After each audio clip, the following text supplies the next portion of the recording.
नमस्कार, मैं अनिल शर्मा आपका एक बार फिर से स्वागत करता हूं आपके अपने YouTube channel commerce by Pathak sir में। 11th क्लास के अकाउंटेंसी में हमने process and bases of accounting chapter start कर रखा है और उसकी 2 वीडियोस हम अपलोड कर चुके हैं। ये हमारी तीसरी वीडियो रहेगी सेम चैप्टर के लिए, जिसमें कैश बेसिस ऑफ अकाउंटिंग और एक्यूरेल बेसिस ऑफ अकाउंटिंग में हमने क्या करना है, डिफरेंस करना। ठीक है, तो आइए स्टार्ट करते हैं। देखो, आपको मैंने बताया था कैश बेसिस ऑफ अकाउंटिंग में ट्रांजेक्शंस को तब रिकॉर्ड किया जाता है जब कैश आता है या कैश जाता है, यानी कि only cash transactions are recorded but credit transactions are not recorded. ठीक है, यहां पर कैश और क्रेडिट दोनों को रिकॉर्ड किया जाता है।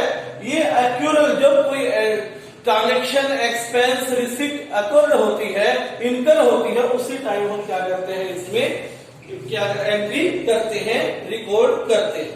तो देखिए, पहले पॉइंट हम इसी आधार पर कह सकते हैं, recording of cash and credit transaction. पहला बेस इसी आधार पर हम बनाएंगे, recording of cash and credit transaction. ठीक है, तो कैश बेसिस में हम लिखेंगे only cash transactions, only cash transactions are recorded. केवल कैश ट्रांजेक्शंस को रिकॉर्ड किया जाता है। ठीक है, इस बेसिस में accrual basis records all transactions, hence it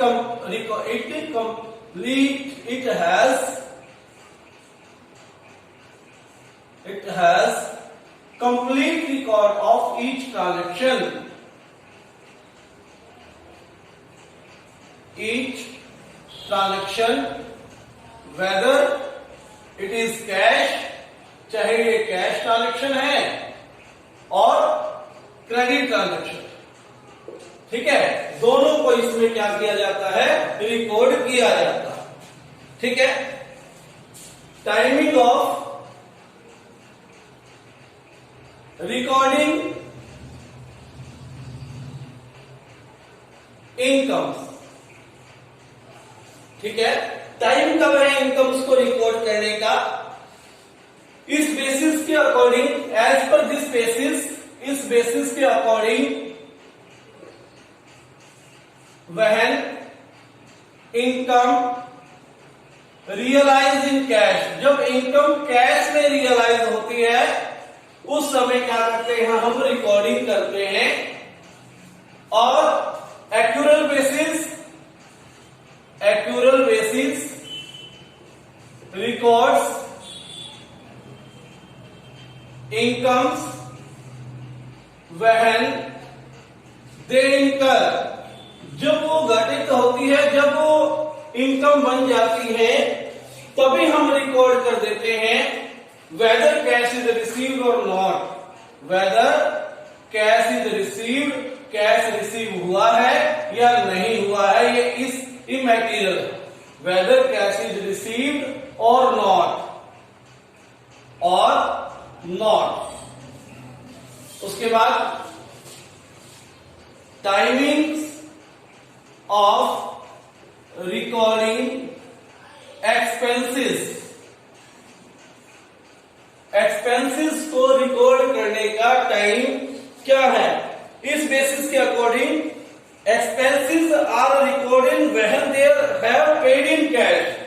ठीक है, when they have paid in cash, जब उन्हें कैश में पे किया जा चुका होता है, जब हम उनको कैश में पे करते हैं तभी कैश बेसिस में हम ट्रांजेक्शंस को रिकॉर्ड करते हैं।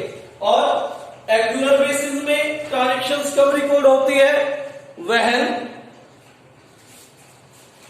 expenses is incurred, when expenses is incurred जब खर्चा होता है तभी कर देते हैं, irrespective of it is paid और नॉट, पे किया है या नहीं किया है, ये बात मैटर ही नहीं करती। जब एक्सपेंस हुआ, जब खर्चा हुआ, हमने तभी रिकॉर्ड कर देना। फोर्थ, आउटस्टैंडिंग, प्रीपेड, ठीक है, received in advance, accrued income etcetera की ट्रांजेक्शंस, इट कैश बेसिस जो है, it does not record outstanding और प्रीपेड एक्सपेंसेस। इसमें आउटस्टैंडिंग और प्रीपेड कुछ नहीं होता, ठीक है। इसमें तो बस जब भी दी है तभी हमने खर्चा मान लिया, जब मिली तब रिसीव हुआ, ठीक है। बट इट रिकॉर्ड्स, जो एक्यूरल बेसिस है ये रिकॉर्ड करता है आउटस्टैंडिंग एक्सपेंसेस को भी और प्रीपेड एक्सपेंसेस को भी, ठीक है। ये आउटस्टैंडिंग एक्सपेंसेस को भी रिकॉर्ड करता है और प्रीपेड एक्सपेंसेस को भी। लीगल पोजीशन की बात करते हैं। This basis is not suitable, ये सुटेबल नहीं है, कैश बेसिस जो स्टेबल नहीं है according to companies act 2013, but this is suitable, ये सुटेबल है अकॉर्डिंग टू कंपनीज एक्ट 2013।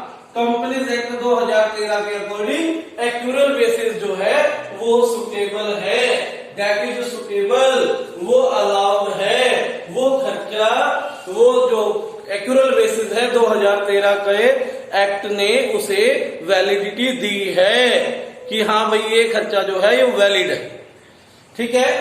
उसके बाद हम बात कर सकते हैं ascertainment of correct profit, ascertainment of correct profit. जब हमने ये टॉपिक किया तो ये सारी बातें मैंने बता रखी हैं। करेक्ट प्रॉफिट, इसमें correct profit can not be calculated, correct profit can not be calculated, सही प्रॉफिट कैलकुलेट नहीं कर सकते क्योंकि इसमें जजमेंट नहीं होती, ठीक है। It gives us correct profit, it gives us correct profit, ठीक है। जो एक्यूरल बेसिस है क्योंकि उसमें आउटस्टैंडिंग प्रीपेड सारी चीजें रिकॉर्ड हो जाती है तो वो करेक्ट प्रॉफिट देता है, बट कैश बेसिस जो है वो करेक्ट प्रॉफिट नहीं देता। सुटेबिलिटी, सुटेबल किन बिजनेसेस के लिए है? Cash basis business are suitable for those businesses where cash transactions are 90%। जहां पर कैश ट्रांजेक्शंस ज्यादा हो वहां पर, जैसे डॉक्टर्स, वकील, कैश ट्रांजेक्शंस ज्यादा होती है, वहां कैश बेसिस सुटेबल है, ठीक है। जो भी प्रॉफिट कमाने वाली फर्में हैं वहां पर कौन सा बेसिस सुटेबल है? एक्यूरल बेसिस सुटेबल, ठीक है। तो ये था डिफरेंस किसके बीच में? कैश बेसिस और एक्यूरल के बीच में आपको डिफरेंस दे दिया। इसमें एक छोटा सा टॉपिक और है जो इसी वीडियो में हम कवर करेंगे।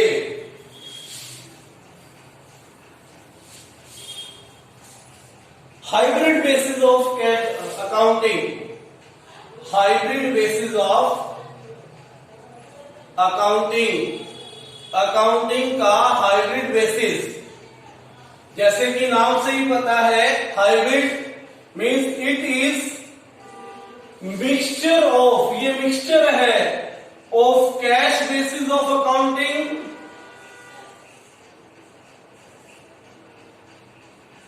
And accrual basis of accounting.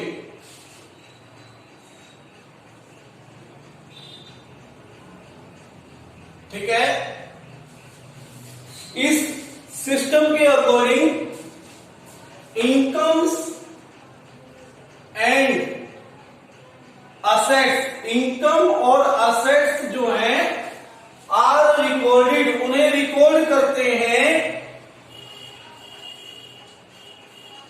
According to cash basis. Assets और इनकम को कैश बेसिस के अकॉर्डिंग रिकॉर्ड करेंगे, but expenses and liabilities, expenses and liabilities are recorded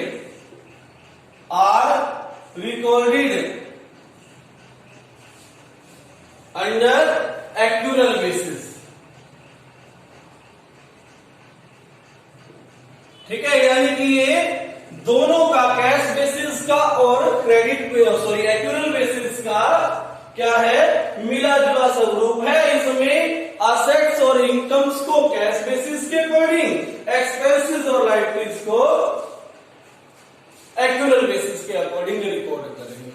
कौन फॉलो करता है इस सिस्टम को? ये जो है फॉलो किया जाता है सिस्टम प्रोफेशनलिस्ट के द्वारा।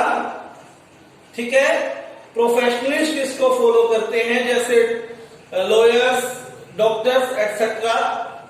ठीक है, और हाइब्रिड सिस्टम जो है कोर्ट जजमेंट्स के लिए अप्रूव्ड है। कोर्ट जजमेंट्स के लिए ये हाइब्रिड सिस्टम क्या है, अप्रूव्ड है।